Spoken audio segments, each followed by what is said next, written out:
आज के इस युग को अगर इंटरनेट का युग कहा जाए तो वो गलत नहीं होगा, क्योंकि पूरी तरह से आप इंटरनेट युग में इन्वॉल्व हो चुके हैं। आप खाने के बिना रुक सकते हैं, आप पीने के बिना रुक सकते हैं, लेकिन मैं मानता हूं कि इंटरनेट के बिना आप 30 मिनट भी नहीं रुक पाएंगे, क्योंकि इंटरनेट आज हमारी बहुत बड़ी ज़रूरत बन गया है। यहां तक कि आप अगर इस वीडियो को देख रहे हैं तो वो भी आप इंटरनेट के माध्यम से ही देख रहे हैं। तो आज की इस वीडियो में हम इंटरनेट से जुड़े कुछ अहम सवालों पर बात करेंगे, जैसे कि इंटरनेट की शुरुआत कैसे हुई, इंटरनेट का हिस्ट्री क्या है, इतिहास क्या है, इंटरनेट कैसे काम करता है। तो इन सारे मेन पॉइंट्स पर हम बात करेंगे और आपको पूरा डिटेल जानकारी देंगे ताकि आप इंटरनेट को अच्छे से समझ पाएं। तो थोड़ा डिटेल में जाकर मैं आपको समझाने की कोशिश करता हूं। तो आज जिस इंटरनेट को आप यूज कर रहे हैं उसको लाने का जो श्रेय होता है वो होता है ऑप्टिकल फाइबर का। जी हाँ, वही ऑप्टिकल फाइबर जिसका इन्वेंशन किया गया था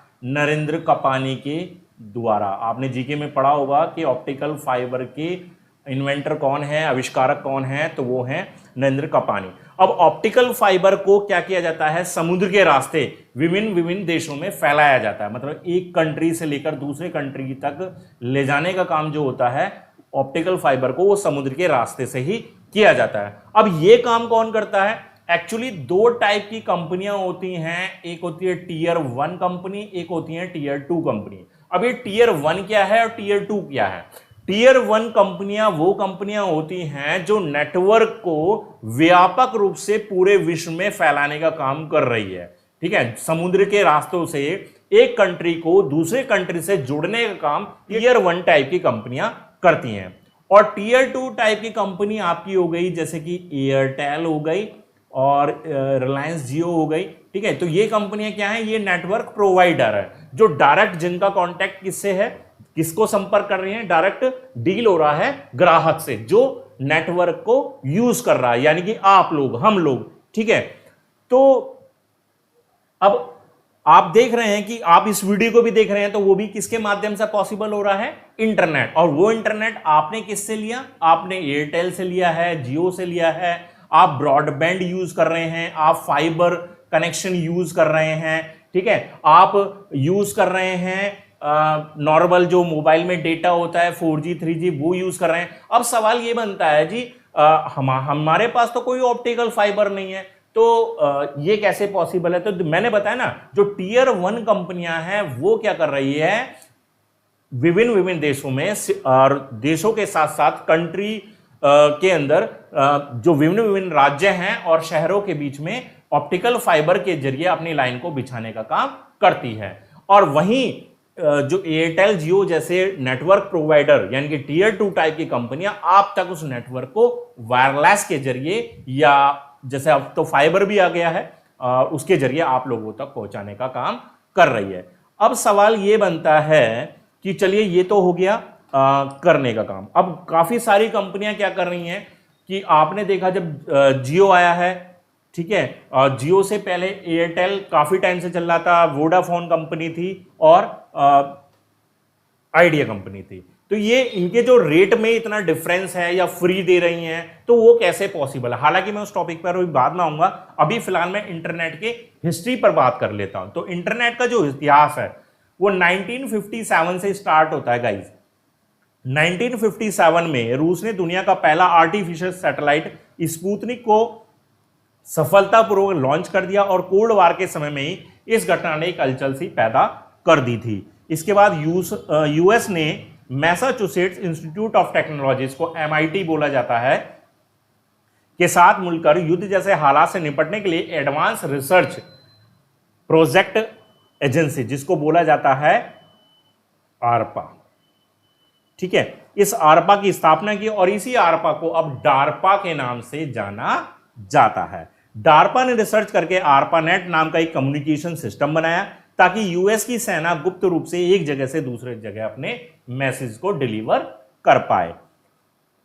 अब सवाल यह बनता है कि जो हमारा इंटरनेट है उसका इन्वेंटर कौन है, उसका आविष्कारक कौन है? तो इसमें दो लोगों के नाम जुड़ते हैं। एक है विंट कर्फ, CERF, VINT, विंट कर्फ लिख लीजिए आप, और दूसरा नाम आता है रॉबर्ट ई काहन। तो इन दोनों लोगों का नाम जुड़ता है किससे? इंटरनेट के इन्वेंशन से।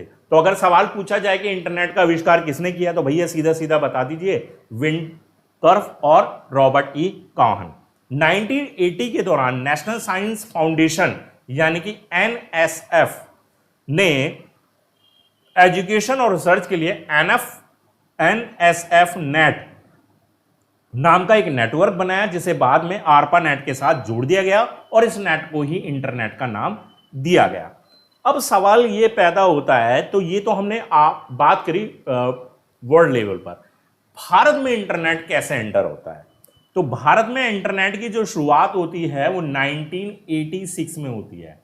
1986 में सबसे पहले डिपार्टमेंट ऑफ इलेक्ट्रॉनिक्स DOE ने सरकार की सहायता से ERNET एजुकेशनल रिसर्च नेटवर्क की स्थापना की, जिसका मेन मोटिव यही था कि शिक्षा और शोध के लिए छात्रों को जरूरी इंफॉर्मेशन उपलब्ध कराई जाए, जो कि इंटरनेट से ही पॉसिबल थी। शुरुआत में IISc यानी कि Indian institute of science Bangalore और 5 IITs थे, जिसमें दिल्ली था, मुंबई था, कानपुर था, खड़गपुर था और मद्रास जैसे बड़े बड़े संस्थान भी इसके साथ जुड़े। 14 अगस्त 1995 को 1995 14 अगस्त उस समय की सबसे बड़ी टेलीकॉम कंपनियां हुआ करती थी। उस टेलीकॉम कंपनी का नाम था VSNL यानी कि विदेश संचार निगम लिमिटेड ने इंटरनेट को आम नागरिकों के लिए लॉन्च किया। तो भारत में अगर इंटरनेट की लॉन्च की डेट की बात की जाए तो वो है 14 अगस्त 1995 और प्रोवाइड करने वाली कंपनी कौन थी? VSNL, जिसकी स्पीड उस वक्त केवल 9.6 KB पर सेकेंड थी और 250 घंटे के लिए जो चार्ज लिया जाता था $160 का चार्ज लिया जाता था। ठीक है, हालांकि इसने भी आगे फिर बड़ा इसमें कुछ हार्डवेयर नेटवर्क इशू आने लगे थे और 6 महीने में 10,000 सब्सक्राइबर्स को ये जोड़ पाए। इसके बाद जो बात आती है 1 अक्टूबर 2000 में एक कंपनी आती है जिसका नाम था BSNL, भारत संचार निगम लिमिटेड। इसकी स्थापना होती है और 2004 में सरकार ने ब्रॉडबैंड की एक पॉलिसी बनाई, जिसके अनुसार ब्रॉडबैंड डाउनलोड स्पीड कम से कम 256 KB पर सेकेंड होनी चाहिए। इससे ज्यादा होनी चाहिए, इससे कम नहीं होनी चाहिए।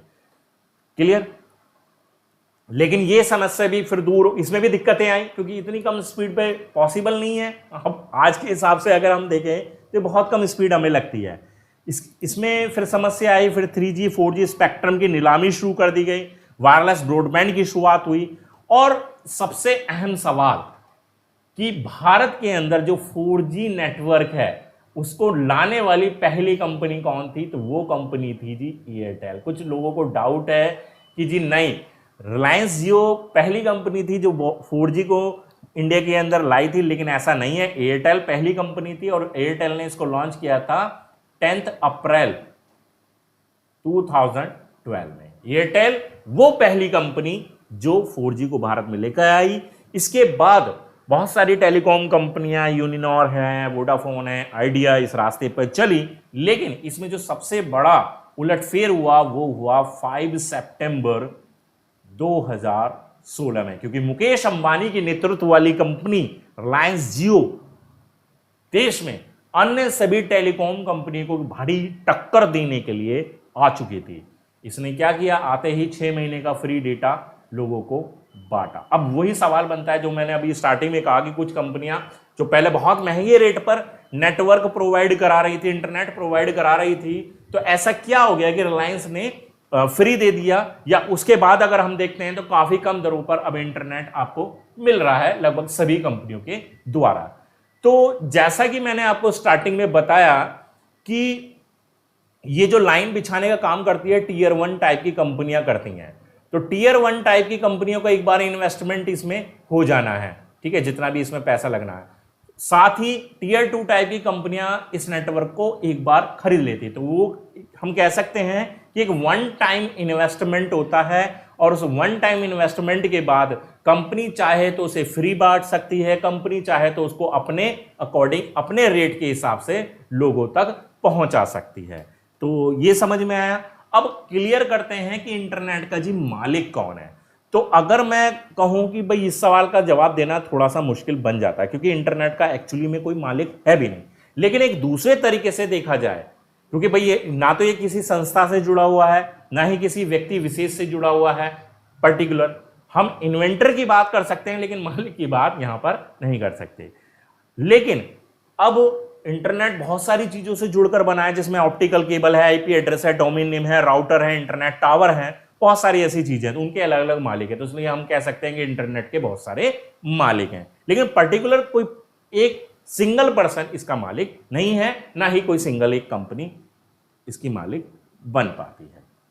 तो क्लियर हुआ आपको, ये नॉलेज समझ आई कि इंटरनेट कैसे काम करता है, कैसे एक भाग से दूसरे भाग में जाता है। ठीक है, इसको समझने के लिए कैसे काम करता है, आप कोई भी चीज सर्च कर रहे हैं तो वो कैसे मेन सर्वर तक जाती है, फिर वो आपके पास आती है, वो थोड़ा सा टेक्निकल थोड़े से जानकारी हो जाती है। हालांकि मैं बता सकता हूं लेकिन वीडियो बहुत ज्यादा लंबी हो जाएगी। तो वो उसमें क्या होता है कि आप कोई भी चीज सर्च कर रहे हैं, वो गूगल पर सर्च करेंगे, वो गूगल के मेन सर्वर तक जाती है और वहां से वो डेटा को आपके पास भेजती है। और ये प्रोसेस लगातार कंटिन्यू जारी होता है, क्योंकि आप देख रहे हैं कि हर आदमी आज की डेट में इंटरनेट से जुड़ा हुआ है। आज कोई भी ऐसा काम नहीं जो इंटरनेट पर पॉसिबल ना हो, सब काम इंटरनेट से हो रहे हैं। आप ऑनलाइन पढ़ाई कर रहे हैं, वो इंटरनेट से कर रहे हैं, ये वीडियो आप देख रहे हैं इंटरनेट से कर रहे हैं। आजकल अगर मैं बात करूं कि नोट्स की बात करूं, किताबों की बजाय लोग बाग ज्यादातर आजकल इंटरनेट के जरिए ही नोट्स को ढूंढ रहे हैं। कोई खाना बनाना है तो उसकी रेसिपी की बात करते हैं तो हम इंटरनेट पे ही सर्च करते हैं। कोई नई गाड़ी लेनी है, भाई कौन सी लेनी चाहिए, कौन सी गाड़ी में क्या फीचर है, वो तो सारा डेटा हमें इंटरनेट पर उपलब्ध होता है। और हम इंटरनेट को अपना एक बेस्ट फ्रेंड बोल सकते हैं, क्योंकि वहां पर एक सारी जानकारी आपको एक बहुत कम समय में उपलब्ध हो जा रही है। तो आई होप कि आज की ये वीडियो, अमेजिंग वीडियो, एक नॉलेजेबल वीडियो आपको पसंद आ गई होगी। मैं लगातार कोशिश करता हूं कि आप तक ऐसी नॉलेजेबल वीडियो, जानकारी से संबंधित वीडियोस भी आप तक पहुंचे। वीडियो पसंद आई है इसको लाइक कीजिए, शेयर कीजिए दोस्तों तक, ताकि उनको भी इंटरनेट के बारे में ये अहम जानकारी जो आज मैंने आपके साथ शेयर की है उनको भी पता चल पाए। और इसी तरह की वीडियो के लिए हमारे चैनल को सब्सक्राइब भी जरूर से कीजिए। मिलते हैं नेक्स्ट वीडियो में, तब तक के लिए बाय, थैंक यू।